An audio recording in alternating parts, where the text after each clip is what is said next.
there it goes. Perhaps the finest fighter built during World War II. It was designed, assembled, and flown in 180 days. It was a fighter which could fly farther and faster than any other warbird it came up against. Air-to-air dogfight, long-range escort, air-to-ground destroyer. It did it all. They called it the P-51 Mustang.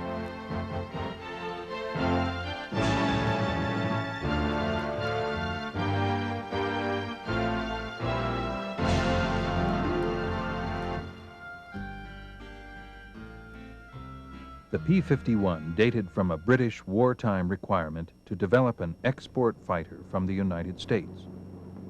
It was powered by the Allison engine.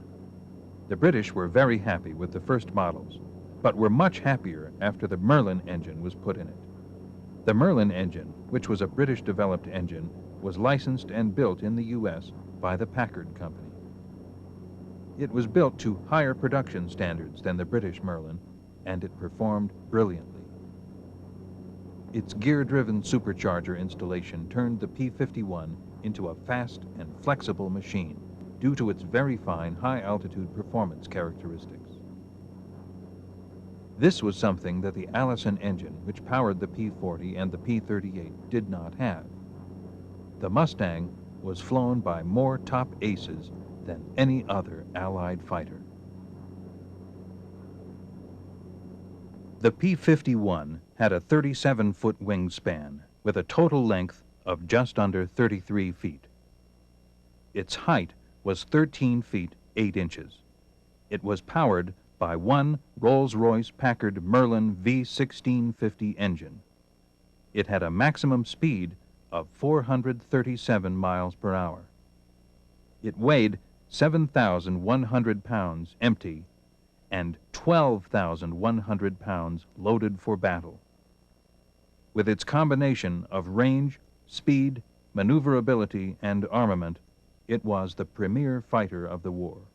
The P-51 is a remarkable aircraft in that it is an airplane developed very, very quickly by North American Aviation. The chief designer of it was Edgar Schmood, a remarkable individual. It had some of the attributes of lightweight pre-World War II European fighter design. This could be seen in its configuration, which looked somewhat like a Messerschmitt 109, an early Messerschmitt, an E-model Messerschmitt, which caused the P-51 some problems when it initially entered service. It was the victim of recognition mistakes. But it really owed a lot to the ability to take this highly successful, powerful engine, the Rolls-Royce Merlin engine, adapt it to American manufacturing technique, and then put it in the airplane. When that occurs, so that in mid-1943 we have the first production P-51Bs and P-51Cs undergoing flight testing and development, and they go into service by the end of the year, by the end of 1943. At that point, the P-51 really becomes a world beater. There were other attributes of the P-51 that we don't often think of that I think were nevertheless very, very important. One of them is wing design. If you take a look at the P-51 had what we call a laminar flow wing. Now, in point of fact, strictly speaking, I doubt that any P-51 in service ever achieved laminar flow. One achieves laminar flow conditions around a wing only under very specialized conditions, typically those that you find in a wind tunnel, where you have a wing that is highly buffed, treated, waxed, polished, of uniform cross-section, where the manufacturing irregularities are very, very minimal. With a mass-produced airplane, you really don't see that. With an airplane that's in a combat environment where the wings are scuffed, somebody's scuffed it with a boot while they're putting ammunition in one of the ammunition bays for the machine guns, things like that, that's not going to happen. So what made the P-51 aerodynamically a success? Well, this laminar flow wing configuration, which was a product of the National Advisory Committee for Aeronautics, particularly the work of an individual named Eastman Jacobs, one of the major figures in American aerodynamics, the laminar flow wing gave you very fine drag reduction characteristics that were totally unrelated to laminar flow. Simply by having a symmetrical cross-section wing where the thickness of the wing was moved back to about the 50% mark between the leading edge and the trailing edge, what we call the thickness chord ratio, and reducing that thickness chord ratio down, caused the drag characteristics of that wing to be relatively minimal compared to the kind of drag characteristics that other nations were getting off their own wing designs. It also gave you a thick section in the middle of the wing that was fairly thick, interestingly enough, so that you could carry additional fuel. So the overall shape here was very conducive to large volume internal fuel carriage, at the same time that the profile of the wing, the airfoil cross-section, as we term it, guaranteed you very low drag. And that combination of low drag and high fuel capacity meant that the P-51 would have exceptional range. And indeed it did. When you put 2 external fuel tanks under the airplane as well, you had an airplane that could very easily fly a mission from England to Berlin, engage in combat with the Luftwaffe over Berlin, and return to England. The Mustang was the ultimate escort fighter. Bombers would leave their bases in England an hour ahead of the Mustangs. Then, somewhere over the Dutch or German border, the faster Mustangs would catch up with the bombers and relieve the P-38s and P-47s. As they moved deeper into Germany, the group of escorting Mustangs would watch every corner of the sky, weaving ahead, above, below. All around the bombers, like a screen of destroyers protecting the main fleet, they never had to wait long for another rendezvous with the Nazis.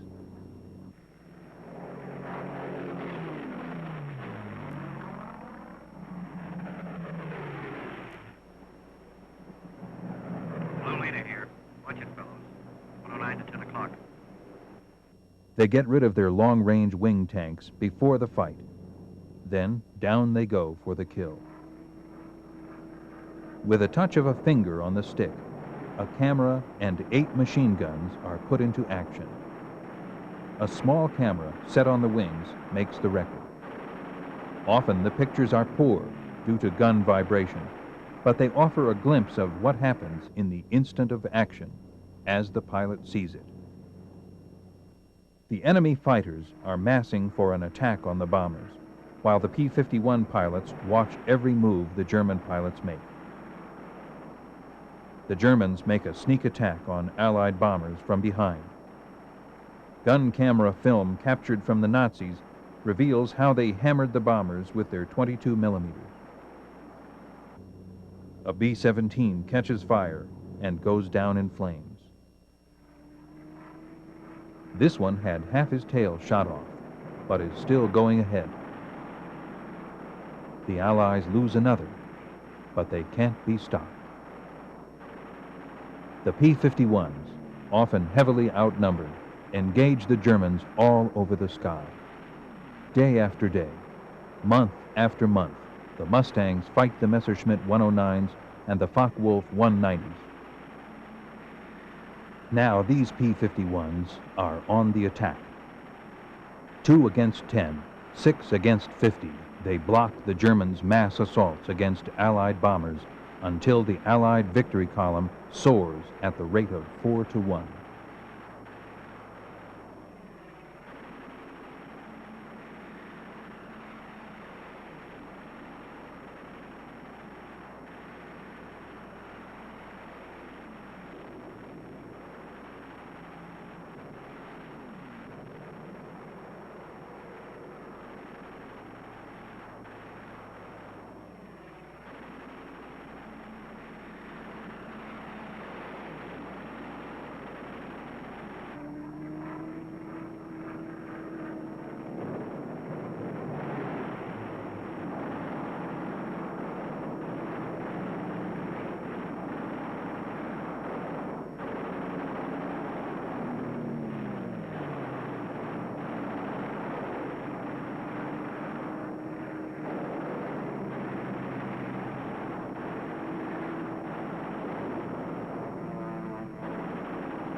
The ever-increasing fleets of fortresses and liberators pressed on to their targets and dropped their loads. And the day arrived when a huge 8th Air Force bomber mission with full fighter escort of P-51s was flown to Berlin and back without a challenge by a single enemy fighter.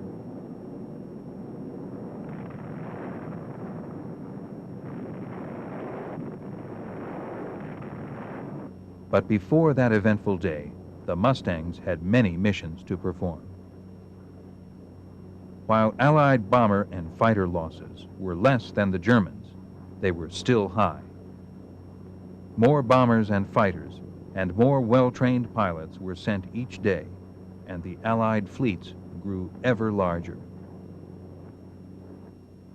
While the Axis could not match Allied production, their first line of operational strength was maintained. The great air battle of Europe was still undecided. In February 1944, there was a sudden change. The P-51s were ordered to range wider, to seek the German fighters in the air and on the ground, instead of waiting for them to come up. The P-51 Mustang was about to solidify its place in history. A gigantic fighter battle raged across the European sky, with the Germans sustaining heavy losses. 60, 80, sometimes 100 fighters destroyed each day. The P-51s came down from almost invisible heights to make the final attack, sometimes only a few feet above the ground. German warplanes of every kind and in fantastic numbers were splashed all over the landscape of northwestern Germany and occupied Holland, Belgium, France. This was a crucial battle. Both sides were aware of the coming events with air domination itself at stake. The P-51 showed once and for all that it was the premier fighter aircraft of World War II. Certainly, the planning and leadership of the air commanders was important, even vital, but the P-51 led the Allies to victory. Many of the Germans' aircraft exploded over their own forests and housetops, or were driven into the ground. So many of their famous fighter leaders met death at the hands of Allied pilots that it shattered the morale of the Nazi pilots. The Axis defense plan was smashed. Quickly, the P-51 Mustangs seized this opportunity when the enemy did not come up to fight. Down they went to blast the German planes to pieces and burn them on their own airfields, all over Western Europe and in the very heart of Germany. It was the most savage and devastating fighter attack on record, and the P-51 led the way. Returning from unchallenged escort duty and on many special missions, the Mustangs burned Nazi aircraft by the hundreds.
Challenging enemy flak, Sheets of machine gun fire from flak towers and ground installations caused the Mustangs heavy losses, 4 times as many as the same number of fighters would sustain in aerial combat. But the P-51 pilots never flinched. And by their courage, facing destruction in single-engine planes only a few feet above the ground and 500 miles from their bases, the pilots of these remarkable aircraft destroyed the heavily concentrated front-line operational strength of the German Air Force forever. Now that the sky was in the control of the Allies, another great opportunity became available: the destruction of Germany's transportation system that fed and supplied their army, counted on to repel the Allied invasion forces. The German roads and railroads were struck with the mighty force of the P-51. These were tense days, crucial days, and both sides knew it. The Mustangs, freed by their bitterly won victory in the air, became a dominant factor on the ground. They exploded locomotives by the thousands and burned freight cars in uncounted numbers. No train in daylight hours was safe, no target too small, not even a single railroad car, no marshalling yard a haven.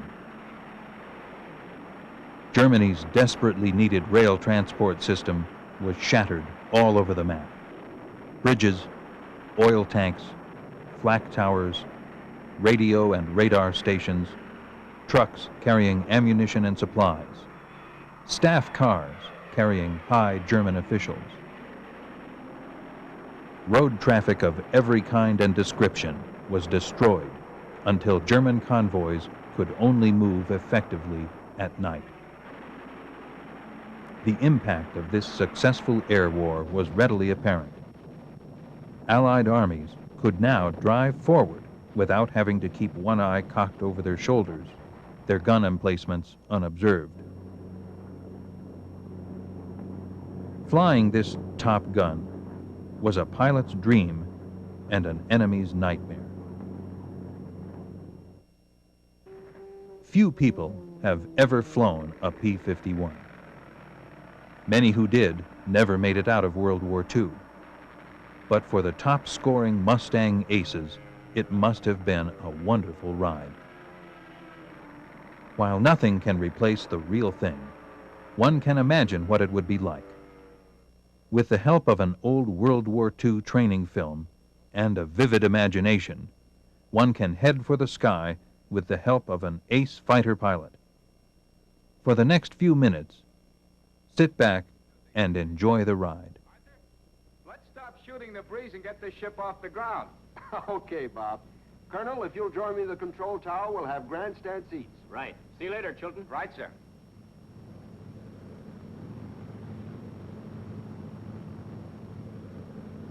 Bob will give a continuous radio report on everything he does in this plane which might deviate from normal pilot procedure, even if it's scratching his ear in the middle of a loop. Hello, Mr. Dees. Oh, Charlie, these are the gentlemen I called you about. Colonel, let's get over to where we can see things. Ah, there's Bob. Now, you notice he gets in the plane from the rear, and flaps are kept down to prevent anyone stepping on them. Now, Bob, before he gets into the cockpit, checks the Zeus buttons on the radio compartment panels. Once inside the cockpit, he gets comfortable, adjusts the rudder pedals, gets his shoulder harness set. Well, they should be ready by now. Charlie, let's give them a call. Okay, Mr. Dees. Hello, Army 115. This is Mines Tower. The air's all yours, Bob. Nothing expected for the next hour. Over. Hello, Mines Tower. This is Army 115. Well, here's where I start the monologue. Hope your ears can take it. I've checked the servicing of the ship to have an idea of the amount of load I'm carrying. Rate of climb can vary as much as 500 feet a minute, depending on the load. I closed the cockpit enclosure by first pulling the left side into position, then lowering the upper portion.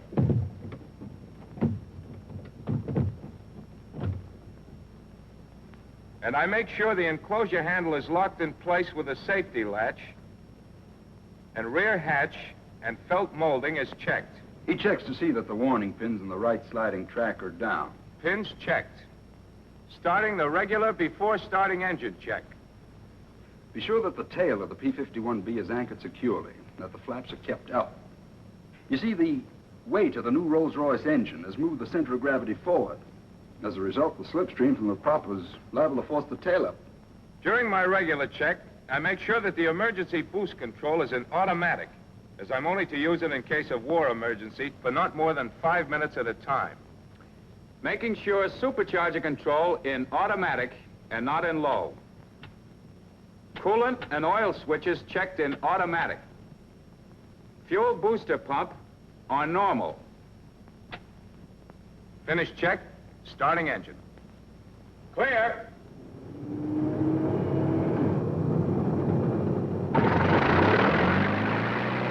The fuel booster pump draws from whatever tank the selector is on. We tried to cut down on the number of things a pilot has to do. That's why the ship has an automatic manifold pressure regulator connected to the throttle. But the pilot will have to be careful under icing conditions, because the automatic regulator will try to compensate until the carburetor is completely iced up. May I have the microphone, please, Colonel? Are you ready, Bob? She's warmed up, ready for taxi. Here I go. The attitude of this ship makes ground visibility very poor. So S-ing is necessary even more than in most airplanes with a conventional type landing gear. In order to save the brakes, use the steerable tail wheel feature. If I hold the stick at neutral, or slightly aft of neutral, the tail wheel is steerable 6 degrees on each side. All I have to do is move the rudder pedal.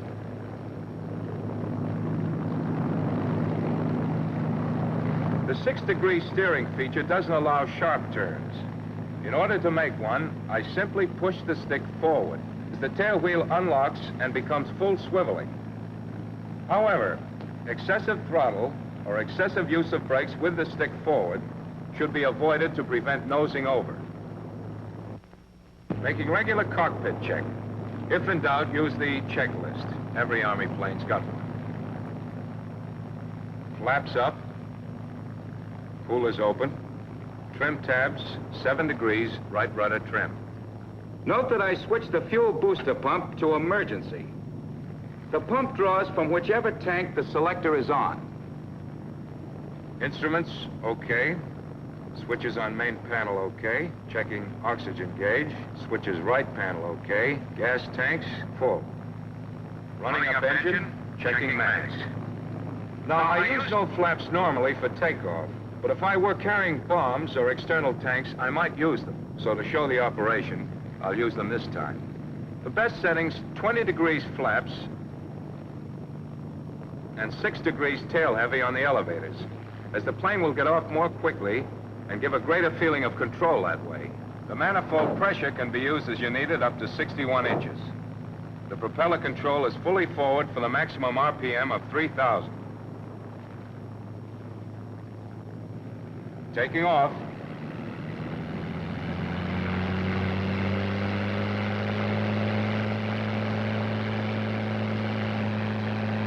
Keeping the tail on the ground and use of rudder trim, as I said before, counteracts normal torque action on takeoff.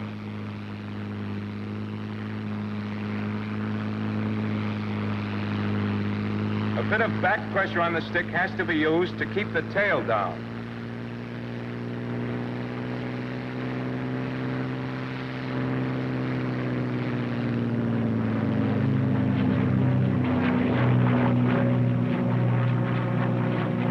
Landing gear up.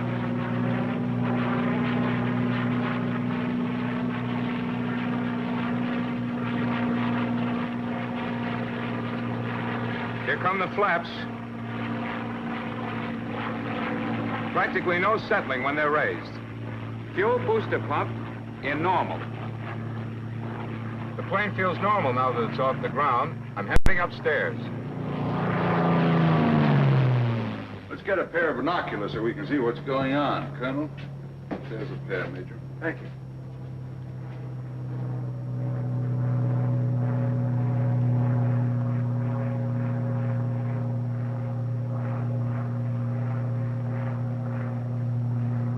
20,000 feet.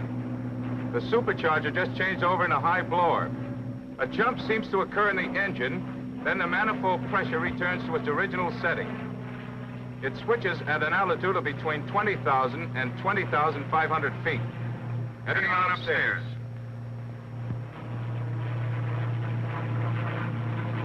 "25,000 feet.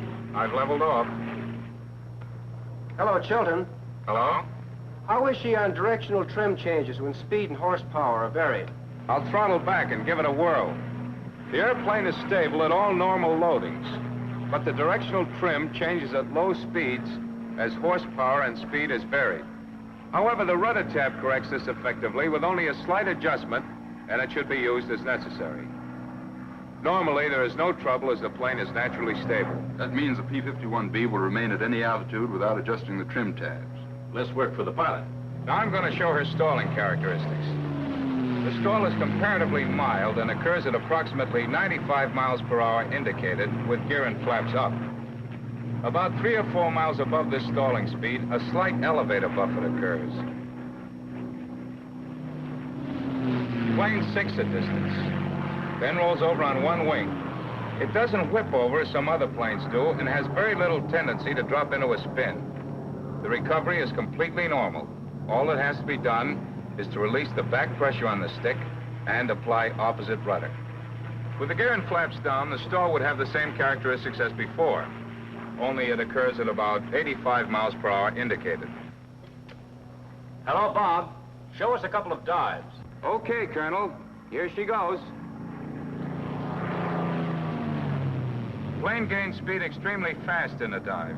Tends to veer slightly to the right and continue in a dive without pulling itself out for quite a long time.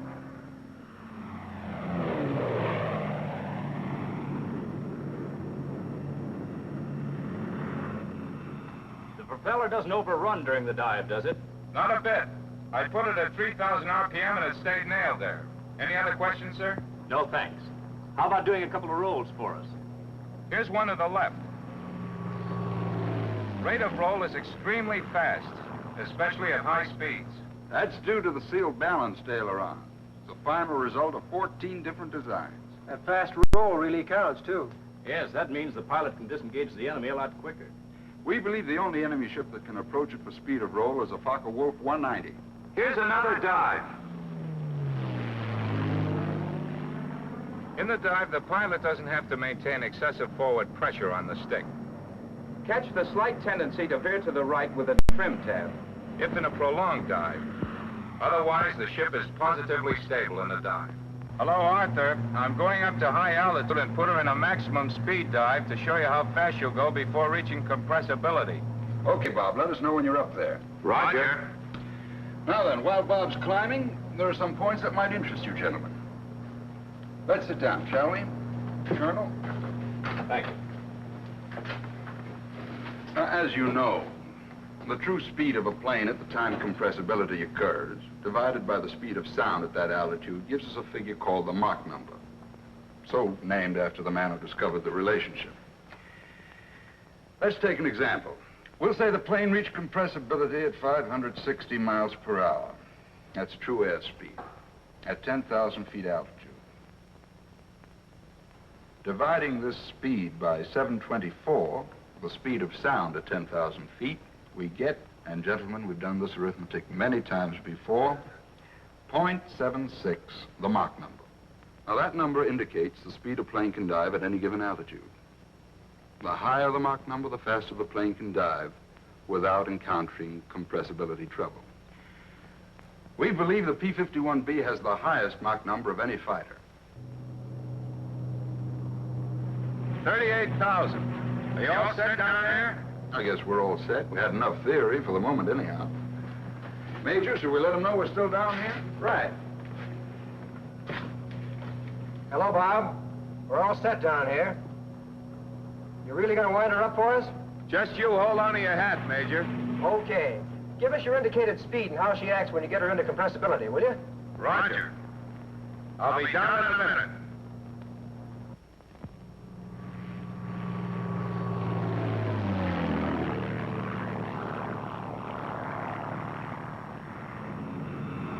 $300.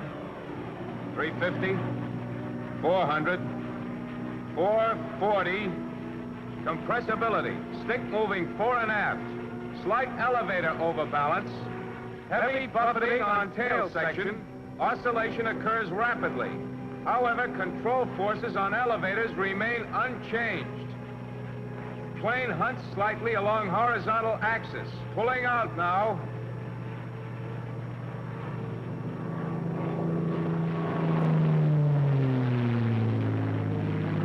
No difficulty, except buffeting continues until a lower speed has been reached. 440 indicated at that height. That's really moving. Enemy fighters will have a hell of a time trying to keep up with this ship in a dive. They really would, Colonel. I'm going to try a couple of spins. I'll do a right spin first. Here she goes. In a right spin, there is a continuous oscillation. A slight rudder buffet is present. Procedure for recovery completely normal. No trouble getting out of the spin. Probably try one to the left now.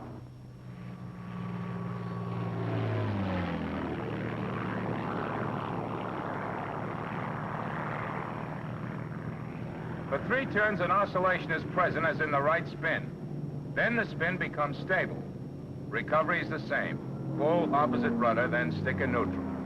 Going into a sustained side slip.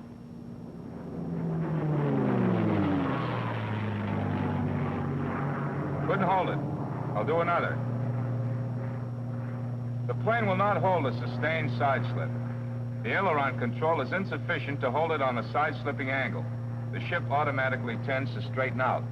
However, it will side slip long enough to avoid enemy fire. What about prohibitive maneuvers? The usual limitations? Right, no snap rolls, inverted spins, or outside loops. Hello, Bob. How about some aerobatics? Roger. Here's a loop.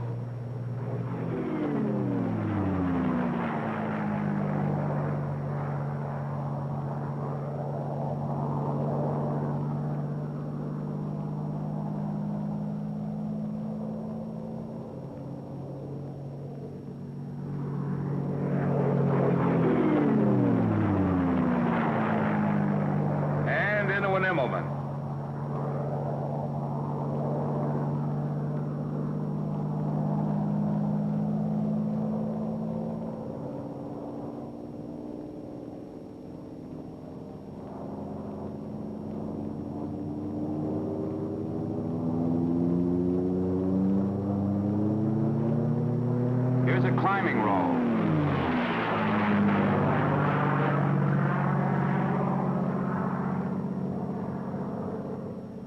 At high cruise, this airplane will even do a loop or immelman from level flight position.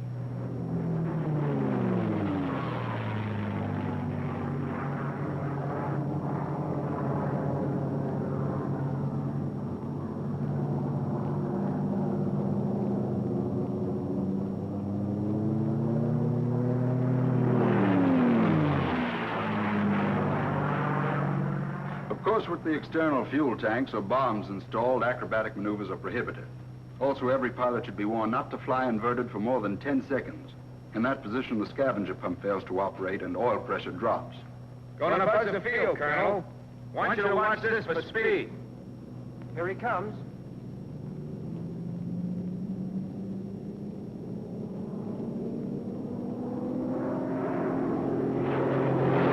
And watch this.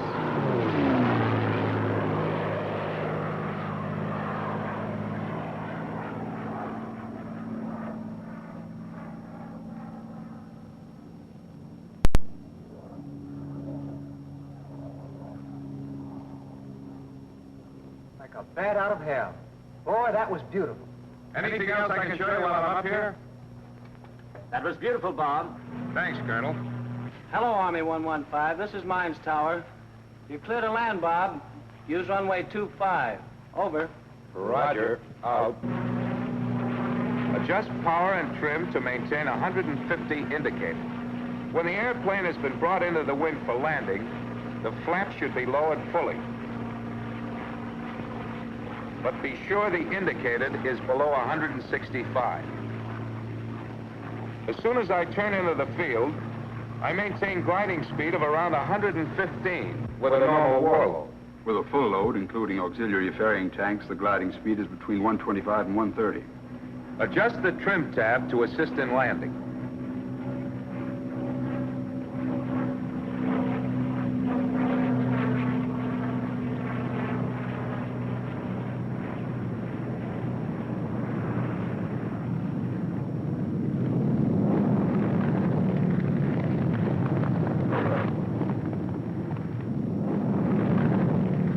Beautiful landing.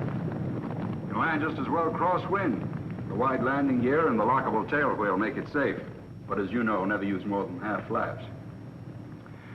Well, let's go down to the line and talk to Bob. Thank you.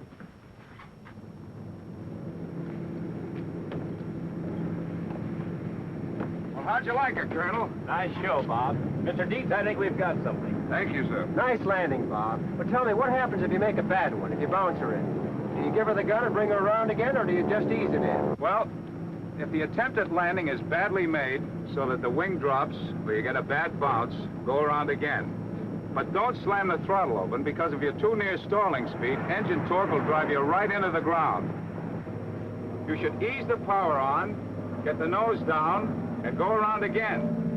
If at the last moment you decide not to make a landing, ease the throttle open, and when you reach an airspeed of about 110 and an altitude of about 300 feet, raise the flaps by degree, a notch at a time, after raising landing gear.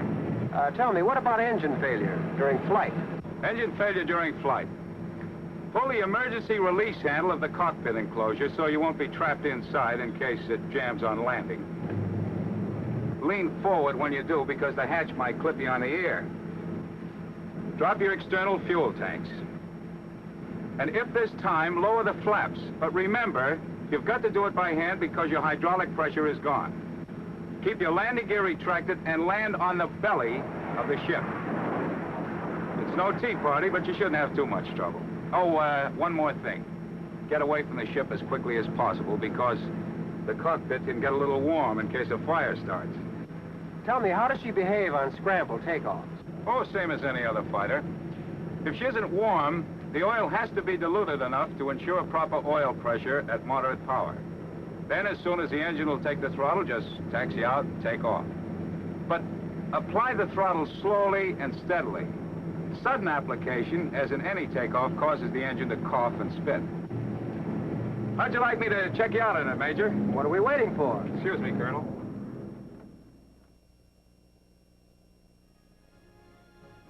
Bomber-escort, dogfighter, ground attack warbird. Whatever the air commanders asked, the P-51 obliged with deadly effectiveness. In history's largest air battles, this Mustang rode herd on all the rest.